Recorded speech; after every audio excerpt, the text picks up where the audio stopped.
আসসালামু আলাইকুম ওয়া রাহমাতুল্লাহি ওয়া বারাকাতুহু। নাহমাদুহু ওয়া নুসাল্লি আলা রাসূলিহিল কারীম। আম্মা বাদ। সরকারি কর্মকর্তা কর্মচারী পরিষদ কর্তৃক আয়োজিত আজকের নবম পে স্কেল বাস্তবায়ন শীর্ষক আলোচনা সভা এবং ইফতার মাহফিলের সম্মানিত সভাপতি, সম্মানিত সঞ্চালক এবং অন্যান্য অতিথিবৃন্দ এবং প্রিয় উপস্থিতি, আপনারা সবাই জানেন অন্তর্বর্তীকালীন সরকার অত্যন্ত আন্তরিকতার সাথে বেতন কমিশন 2025 তারা গঠন করেছিল এবং বেতন কমিশনের যারা সদস্য ছিলেন তারাও অত্যন্ত আন্তরিকতার পরিচয় দিয়েছিলেন।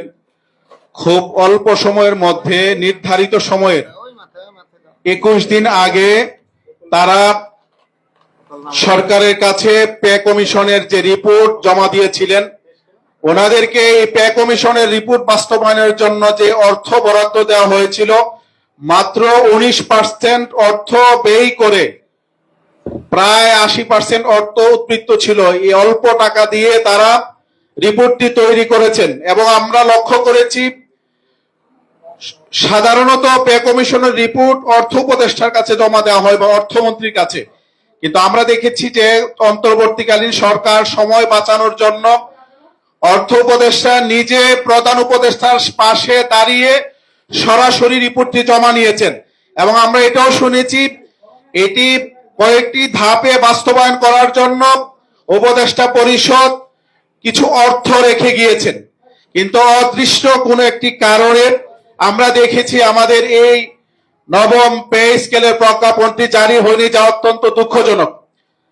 আমরা সবাই জানি 15 সালে আমাদের অষ্টম পে স্কেল বাস্তবায়ন হয়েছিল। 15 থেকে 26 আজকে প্রায় 11 বছর। এই সময়ের মধ্যে নিত্য প্রয়োজনীয় প্রত্যেকটি দ্রব্যের মূল্য বৃদ্ধি পেয়েছে, শিক্ষা খরচ বৃদ্ধি পেয়েছে, চিকিৎসা খরচ বৃদ্ধি পেয়েছে, আমাদের বাসা ভাড়া বৃদ্ধি পেয়েছে। এক কথায় যদি বলতে চাই, জীবন যাপন করার জন্য যেই সমস্ত উপকরণের দরকার প্রত্যেকটি উপকরণ 2 থেকে 3 গুণ বৃদ্ধি হয়েছে, কিন্তু প্রজাতন্ত্রের কর্মচারীদের বেতন ভাতা দিয়ে আর এই 11 বছরে বিন্দু মাত্র বাড়ানো হয় নাই, ঠিক কিনা? আমরা আজকের এই প্রোগ্রাম থেকে সরকারের কাছে আহ্বান জানাতে চাই, অবিলম্বে নবম পে স্কেলের প্রজ্ঞাপন জারি করতে হবে। কারণ মাননীয় প্রধানমন্ত্রী আপনি আপনার জাতির উদ্দেশ্যে দেয়া ভাষণে স্পষ্ট ভাষায় বলেছিলেন আপনারা ক্ষমতায় আসীন হলে এই পে স্কেল আপনারা বাস্তবায়ন করবেন।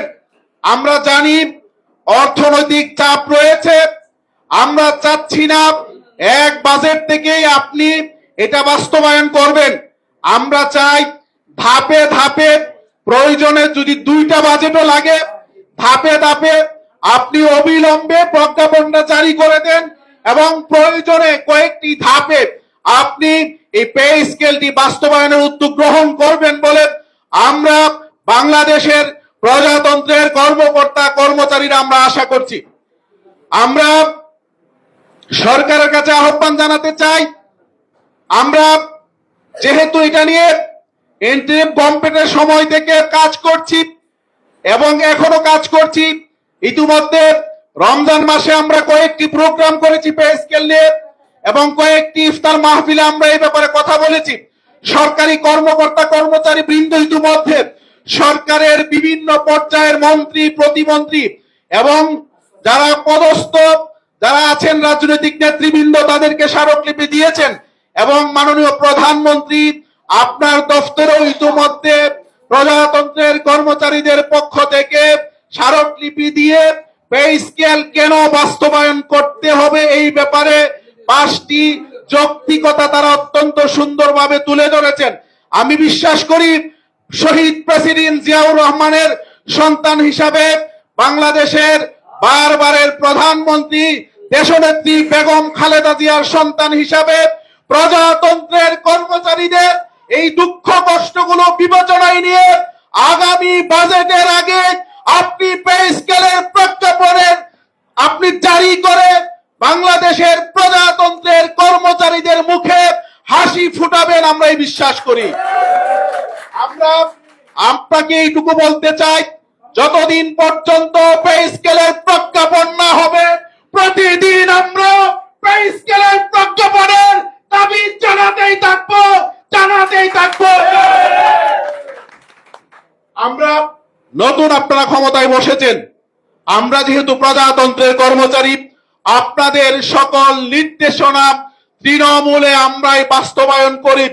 আমরা ডিউ প্রসেসে স্মারকলিপি দিয়ে সংবাদ সম্মেলন করে কর্মশালা করে আলোচনা সভা করে আমরা দাবি জানাচ্ছি, যদি আমাদের এত দাবির পরেও আমাদের এই পে স্কেলের প্রজ্ঞাপনের বিষয়টি আপনি বিবেচনায় না আনেন, আমরা প্রজাতন্ত্রের কর্মচারীরা এই পে স্কেলের প্রজ্ঞাপন জারির জন্য প্রয়োজনে মাঠের আন্দোলনের কর্মসূচি ঘোষণা করতে বাধ্য।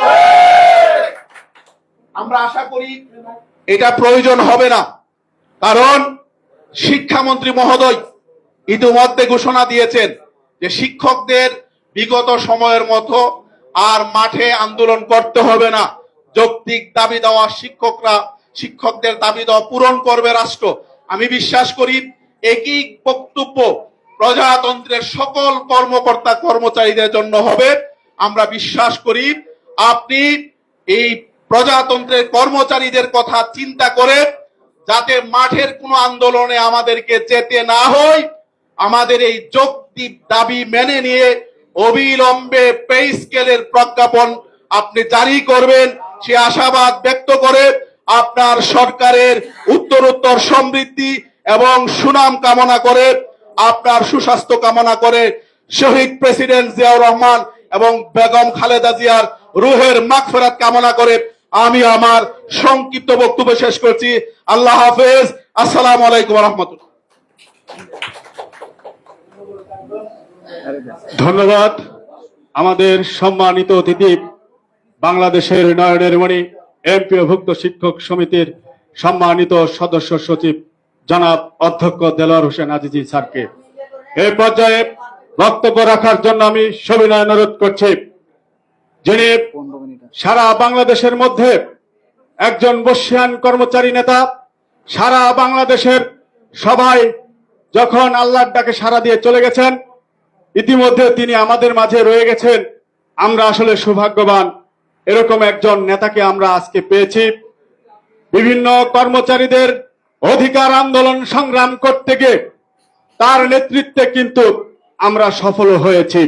বেগম খালেদা জিয়ার কাছ থেকে নোমান ভাইয়ের নেতৃত্বে এবং বিভিন্ন নেতার মাধ্যমে কিন্তু আমরা উৎসব ভাতা এবং বিভিন্ন ভাতা এরশাদ সরকার থেকেও আদায় করা হয়েছিল নোমান আজাদের ভাইদের মতো নেতাদের মাধ্যমে।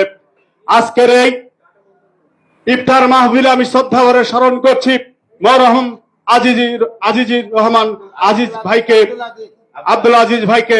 আজকের এই ইফতার মাহফিল থেকে স্মরণ করছি জনাব সালাউদ্দিন সেলিম ভাইকে।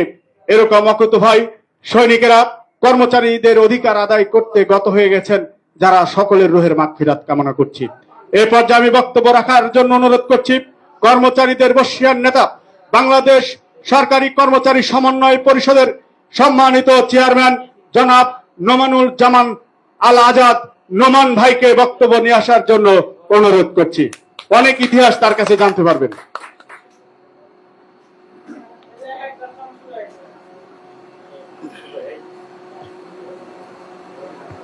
বিসমিল্লাহির রহমানির রহিম। হ্যালো নাহমাদুহু ওয়া নুসাল্লি আলা রাসূল। হ্যালো